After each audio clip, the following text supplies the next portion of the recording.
Hello and good morning to a new week. It is my birthday today and I feel super pumped for this week. Can you see how my TBR shelf is dwindling? Like there's so much already gone. I feel so good about May. And let's talk about what's the plan for this week. So first off, I want to continue with The Way of Kings. This is a traveling book. We have this group on Bookreads where a couple of people then say, "Hey, I want to read this," and then we send it to the next person, and we put. We all have a different color and we write our comments. So when you're reading it at a later stage, you feel like you're getting the opinions of all the other people who have been reading this, and that just is so much fun. And I have decided to read roughly 16 pages a day. I have split this to read this across 3 months because it's so big. But right now I'm getting through this so quickly. I might make it 2 months, but this month's quota is 416 pages, roughly 16 pages a day. Then this week I want to attack Donna Tartt's A Secret History as well, which is also a traveling book. And I am the 8th person to read this. And you can see all these, like, I can't show you the names and hide their details properly. But I love this concept so much. I love reading with their comments, and I'm really excited to read A Secret History. I'm reading Thorn across the next 2 weeks. This is a buddy read with Ilva and Lucienne, and I think we're reading roughly like 40 pages a day, is it? I think so. So looking forward to getting into that as well. Then I'm reading the Red Labyrinth, which I have had for ages. This is an ebook, a Nat Galley arc, and I should have reviewed this, I think, a year ago, and I still haven't done this, so I desperately need to finish that up. I also want to finish this series. I was, when I read the last book, I was a little bit disappointed. I didn't like it as much. It kind of annoyed me, and I have this thing where I decide to read. So if I had this on my TBR last year, this month, so last year in May, this was on my TBR, and I still haven't read it, I put it on my TBR again, and sometimes for the sole purpose of seeing, hey, do I still want this or do I want to unhaul this? And this is the first book, I think, where this might fall into the I'm gonna give up on this serious category. But let's see, I will give this a proper try. And then the last book that I want to read this week is We Are the Wildcats, which is the Booksplosion book of the month of May. And I'm going to either read this as, I think I have this as an ebook on Script. So there's 6 books that I will be hopefully talking about this week.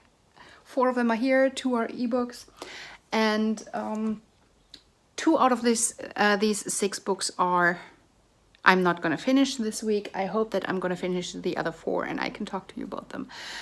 So now let's see if my son's ready with my birthday cake. I'm so happy that my son made me a birthday cake. I think that's so cool that my son does that. And then I have to work. I have a couple of conference calls scheduled today, and I've been having so much trouble with my internet. I don't know if I can actually properly work today. So let's see. I do want to start diving into Thorn though, and I think I'll start with the Red Labyrinth today. So I am getting ready to start Thorn. Just want to enjoy a few last hours of sunshine. I don't know much about Thorn at this point. I only know that it is a fantasy, that it is about a girl who's not happy with her being betrothed to somebody. She wants to flee from her duties, and that something happens. So if you're new to my channel, you might not know, but I try not to know too much before going into a book. I usually read a synopsis, a teaser or something, and then I decide if I want to read the book or not. But then I tend to forget what it was about, and so I go into these things blind mostly, which is good. So let's get something to wipe down my chair, and then let's read. Today we're supposed to be reading 5 chapters in the buddy read with Ilva and Lucienne, so that's what I'm gonna do.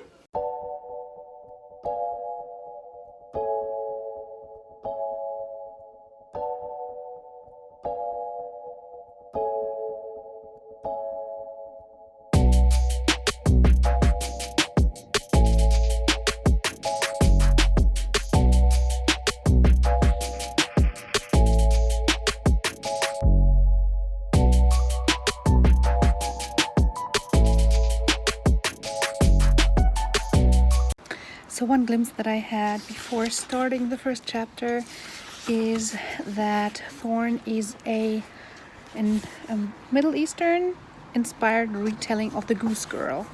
I don't know the story of the Goose Girl, so I might have to look that up to have a reference. But I'm excited, and I am keeping my fingers crossed that this is going to be good. So I have just started the Red Labyrinth, which I have on my Kindle. It's an arc that I received from Nat Galley sometime last year, and I wanted to read it last year, but I haven't gotten to it yet. I have just read the first chapter, and I'm quite intrigued. All I know at this point is that we are in a probably something like a post-apocalyptic setting. There has been like a big drought and people are living out in the deserts, but we have skilled people and blank people, and the skilled people are living in the city, and we're following this one blank girl who has bought herself a place in the city. Now, I don't remember what's going on in this book, and I don't remember the prompt and the synopsis or whatever, so this is all I know from the first chapter. She seems to have a loving mother, and she has a sister who is skilled and is like part of a guard or something. And there is this big labyrinth that is between the city and the leader's home, basically to keep people from coming to the leader if they haven't earned it. But this labyrinth is full of death traps and stuff, and a killer who abducts people, and nobody has gotten through the maze before. So I'm assuming that at one point our main character will go into the maze for a reason and will have to fight her way through. So far I'm quite intrigued. It's quite interesting, and one of the best starts into an ebook arc that I have received in the past, aside from maybe Skyward. But yeah, I'm really looking forward to continue reading it. I have also read my daily portion in Thorn. I am up to chapter 10, and I'm really enjoying it. It is a retelling of the Goose Girl in a Middle Eastern kind of setting way, and reading this is just so easy and fun, and it feels like the author has added a layer of depth to the characters' motivations compared to the fairy tales. So I'm really interested to see how this turns out. And then, of course, I continue reading The Way of the Kings. I'm at chapter 11 here. So I'm a little bit ahead of my schedule, and I am enjoying this so much, and I actually love listening to the graphic audiobook as well. So I'm going to go and cook myself some dinner. I think I'm gonna have a potato. Maybe I'm gonna chop them up and fry them or something. I don't know. I'm gonna have something yummy with potato. And while I'm cooking, I'm gonna continue listening to The Way of Kings, chapter 11, and then when I'm back and I have eaten, I will continue with the Red Labyrinth. But so far, so good. I'm really enjoying it. It is Wednesday evening and I've had a really good day at work. You know, these kind of days when you feel like you have reached a certain milestone, when you have reached something in your work where you feel accomplished. And for me, that was just, I'm currently working on a rather big project that is impacting a lot of locations and a lot of people across the world. And this project is so complex and so big that it kind of felt daunting as well. At least it's a topic that I know well, so I feel well equipped to run this project, but it just has so many moving elements. And for the past couple of weeks, I have been trying to kind of bring a structure into my project. And I couldn't just use the standard structure because it just wasn't enough, because there were so many different moving parts. And today I feel like I had this breakthrough. I had this, yes, this is what I want this structure to be like. And when I wrote it out, it was like, yes, this is it. And just because of that, because this has been weeks in the making, I feel so accomplished. And this kind of turns me to my question of the week. I would love to hear more about your guys' everyday job, your day job. What makes you feel accomplished in your job? What makes you feel good about your job? I love to understand what drives people. And yeah, if you could just put down an information about what it is that you do, what's your profession, and what makes you feel accomplished. I would love to hear a little bit about that. Now, let's talk reading. I have progressed in The Way of the Kings and I am enjoying it so much. I honestly believe that I could potentially read more than I scheduled for this month. I am about to dive into Thorn for today's portion. I'm enjoying this a lot too. I do enjoy the way it was written. It's easily digested for me, and I do have a few question marks for some minor details, but luckily I'm also reading this as a buddy read.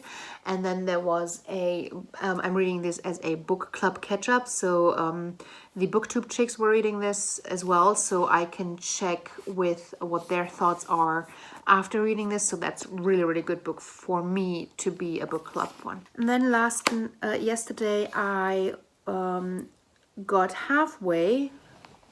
almost halfway through the Red Labyrinth, and I have just pulled it up because I'm reading this in a digital format, but that doesn't mean I can't show you the beautiful cover.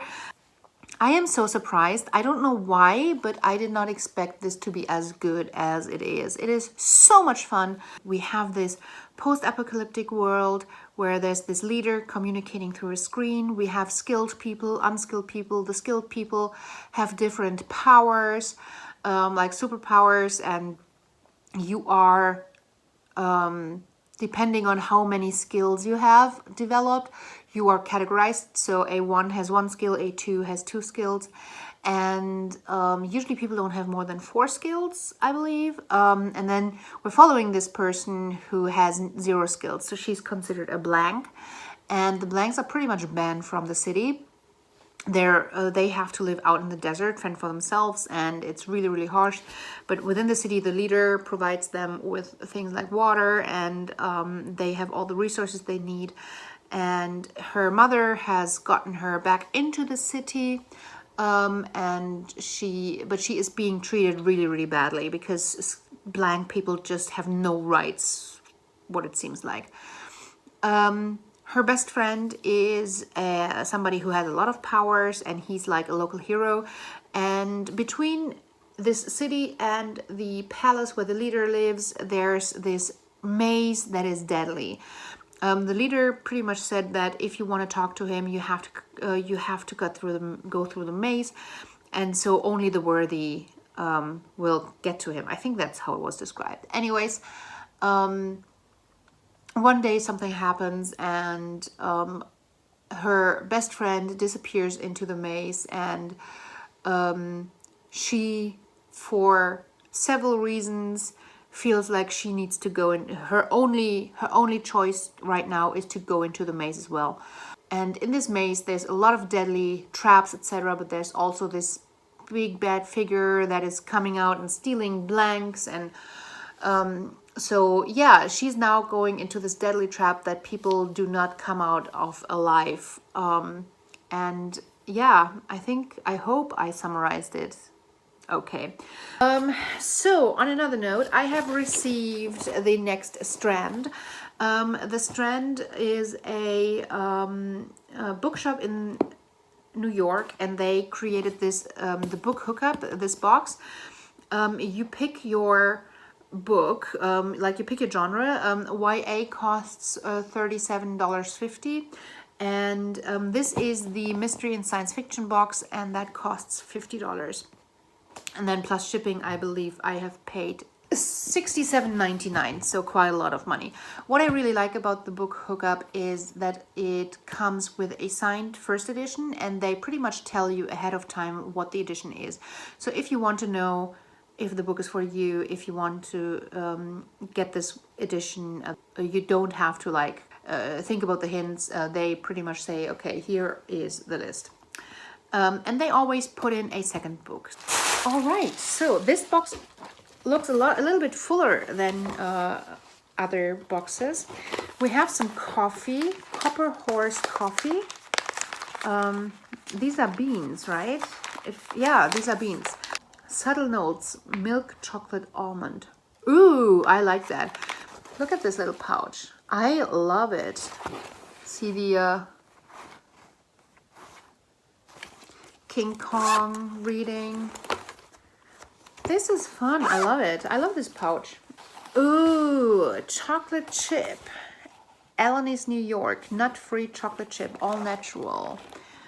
10 chocolate chip crisp cookies. Oh no, most of them broke. Let's see. That's what I'm gonna eat, and that's gonna be enough for today.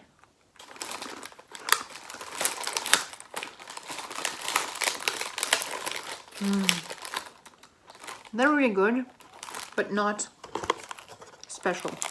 Then we have wood cabin scented tea light in this small thingamajig. That's gonna burn up quickly. Ooh, what's that?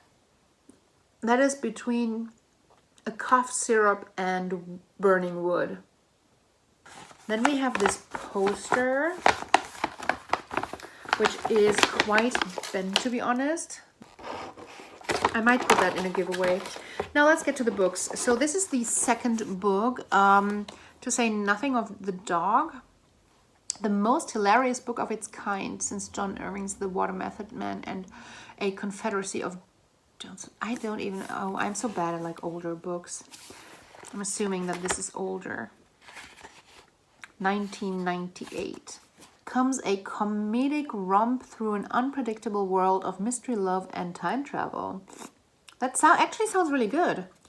Ned Henry is badly in need of a rest. He's been shuttling between the 21st century and the 1940s, searching for a Victorian atrocity called the Bishop's Bird Dump. It's part of a project to restore the famed Coventry Cathedral, destroyed in a Nazi air raid over 100 years earlier. But then Verity Kindle, a fellow time traveler, inadvertently brings back something from the past. Now Ned must jump back to the Victorian era to help Verity put things right, not only to save the project, but to prevent altering history itself. I actually love this kind of story, like time travel altering history, if it's done in a funny way. This might be right up my alley. Now, the book of the quarter is The Hidden Girl and Other Stories. I am not a big short story kind of person. I actually hate short stories. Oh, look at this, a date on it. I think I've read the prompt on this, and I might actually look into this. From stories about time-traveling assassins to Black Mirror-esque tales of cryptocurrency and internet trolling to heartbreaking narratives of parent-child relationships, The Hidden Girl and Other Stories is a far-reaching work that explores topical themes from the present and a visionary look at humanity's future. Hello, it is Friday. I just have a little bit more to work, but it's getting closer to the weekend. I just received the boutique box and it is so heavy. I want to look inside right now. The boutique box is a Korean beauty box, which has one item in it that is not a beauty product, but it's more of like an accessory or a tool. So far, I really enjoyed the boutique boxes in the past. I'm paying around 30 euros. So this is what it looks like. You can already see big products. First thing, damage care treatment, sleek and smooth. This looks like a hair treatment. That is good. I can use that. So this is a hand cream, Garden Pleasure. I do not need a hand cream because I have the best hand cream from the company that I'm selling, and I haven't had a different one yet that I felt like came close to it. Okay, then we have a foot cream, a lavender foot cream. This is supposed to cost $8. This lotion gives a cool and refreshing feeling to dry, cracked feet. The next item is a 24K gold collagen mask, which sounds perfect. I feel like you can never have enough masks. Let's actually open this one up and test it. I love this, like, really gold look. The consistency is nice for a peel-off mask. I like it. Miracle Shape Up Buttocks Mask. I have not seen that before, a buttocks mask. And now the accessory item is a hair drying towel. Oh wow, this is soft. Yes. Yes. So how exactly does this work?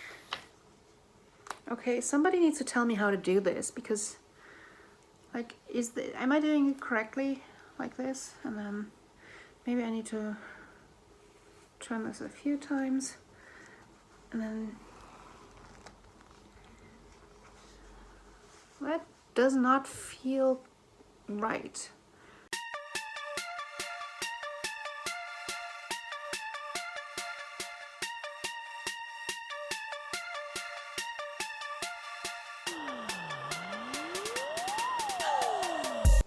So I just finished the Red Labyrinth and I really enjoyed it. I think part of my enjoyment is that I haven't read a dystopian YA novel in a while, so I was in the perfect mood for it. If you read a lot of dystopians, I'm not sure how this will stack up against everything else that you've been reading lately. So the reason for me liking it could potentially be because I haven't read dystopians in a while. I did enjoy the characters. I felt like they were real enough. I've seen some criticism of some people saying that the characters acted weirdly or unbelievably, but honestly I felt like it was totally believable. I really did enjoy the world building as well. I felt like we only got a little glimpse of that world, and potentially for some people this couldn't be enough world building, but because we're experiencing it from the point of view of this one person who has this very specific viewpoint of what the world looks like, I feel like the world building really captures that well.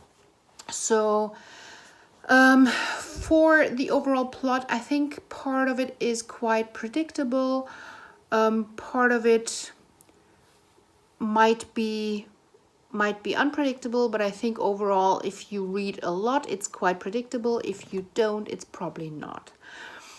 So it is probably catering to a few cliche tropes, but I didn't mind that at all. It felt well enough made. To be honest, I feel like this book came a lot closer to what I wanted to Best the Boys be. I really enjoyed the trip through the labyrinth. I enjoyed all the challenges that they were going through, all these hurdles thrown at them. So I really enjoyed that part. I think that it wasn't too much and too over the top, and it wasn't too little. So that was really, really fun. I think that the ending was a little bit rushed and it was too much set up for a sequel.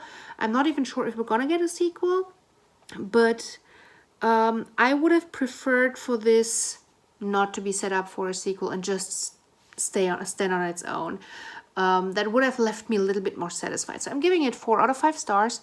I can absolutely understand people who are giving it less, that are readers that read a lot, because if you're sick of these tropes, you will not like this. But I don't want to get into all the tropes in here too much, because I don't want to spoil either. Okay, so I enjoyed the book, and I think a lot of people on Goodreads do as well. All right, so this is that. I'm probably gonna go to sleep now. Tomorrow is a day of hiking. I'm on page 334 in Thorn. I'm probably going to listen to the audiobook on my way to my hike and on my way back. So I'm hoping to finish that on my way. Then I have, I think, 2 or 3 chapters in this one to go. I might listen to 1 chapter on audiobook while I'm getting ready for bed, and then tomorrow the other 2 chapters when getting ready and stuff. Anyways, I believe that I will tomorrow try and get something done in the Secret History. I'm most likely not going to finish it because we're going to be hiking all day. I kind of want to read 1 chapter before I go to bed, but it's already so freaking late. Try see what we can do tomorrow. All right, good night. So it's Sunday and we are out hiking again. I'm in the beautiful small city or village of Kornelimünster, and this is really, really cute here. This is where the trail starts, the Eiffel Trail. This is the first trail that I'm going to do that has several legs. I'm really looking forward to exploring this.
Well, I am back from my hike and I have finished Thorn.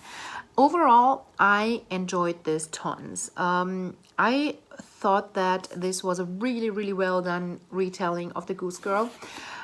I have read a couple of reviews and there are a lot of really bad reviews from like 4 or 5 years ago. But this was published in 2020 and I believe that before that it was a self-published thing, and now in 2020 it was released by Harper Teen, and I'm hoping that through the publication with Harper Teen that this has been revised a lot, because it does not seem to be the same book that people have rated poorly. I'm giving it 4 out of 5 stars. I want to give it 4.5 points, but I don't really want to do half points, so it's 4 out of 5 stars. Overall, I think it's a very realistic retelling of a fairy tale. It does not have a lot of, well, it has the elements of the storyline, but it doesn't have the fairy tale feeling. There's no insta-love, there's no love triangle, there's no I just follow and do whatever you want. There's no black and white villain without a motivation. There's honestly, what I loved about this is that it felt realistic. Were the characters super complex? No. But I felt like every character had their own little story and package. Yes, we didn't get to explore the depths of some side characters. That's fine with me. But I felt like you were able to understand the motivation of people. You were able to understand what they're doing, why they're doing it, and this overall construct in a very realistic way. And that I loved. This only is not true for some of the characters that we encounter in the beginning, where we have some very drastic comments and drastic reactions from some characters in the beginning, and I feel like it is never explained what their motivation is really behind it for being that mean, pretty much. So that is what I'm missing a little bit. Otherwise, I felt like it was very well done to marry these fairy tale elements of like a talking horse with a more realistic setting. I did expect this because I was told that this is more of a Middle Eastern retelling. And I feel like the cover kind of has that vibe as well. And then the author is Iranian. So I was waiting for that Middle Eastern vibe and I didn't really get that. So I don't know if that was a promise that was made by the wrong person, like a publisher or somebody, or if I'm just not seeing it. I don't know. But I'm not holding that against the book because I feel like the book itself does not promise that. Does it? I don't think so. I enjoyed this. This is probably the this is the last book we're reading for this week. I am on page 266 in The Way of Kings. I might finish this chapter tonight, but I'm super tired. I think I might also just go to bed because so tired. This hike today was a lot for me. It was long for me, but it was beautiful and I had a lot of fun, but I'm tired. And then I only read to page 10 in The Secret History. I am really enjoying the start, but I think that I'm only going to start looking into this tomorrow. So overall, this reading week was not as good as I hoped for, but I enjoyed what I read. So yeah, there were some really great books that I really enjoyed that surprised me very positively too. I always enjoy that. Although I feel like I shouldn't be reading books that I don't expect to be great, but sometimes I'm expecting a book to be more of like a 3 to 4 star and then it becomes a 4 to 5 star. So I enjoyed my reading time a lot. I just wish I would have been able to carve out a little bit more reading time. And I'm definitely going to be able to do that next week. I have 2 days off next week, Thursday and Friday. Thursday is a bank holiday and Friday I took off work. And I am so looking forward to a long reading weekend. So yeah, I will get ready for bed now and then go to sleep. It's 11:30 and I am ready to just pass out. I will go and do that, and you just hit that subscribe button before you leave and give me a thumbs up, okay? See you next week. Bye!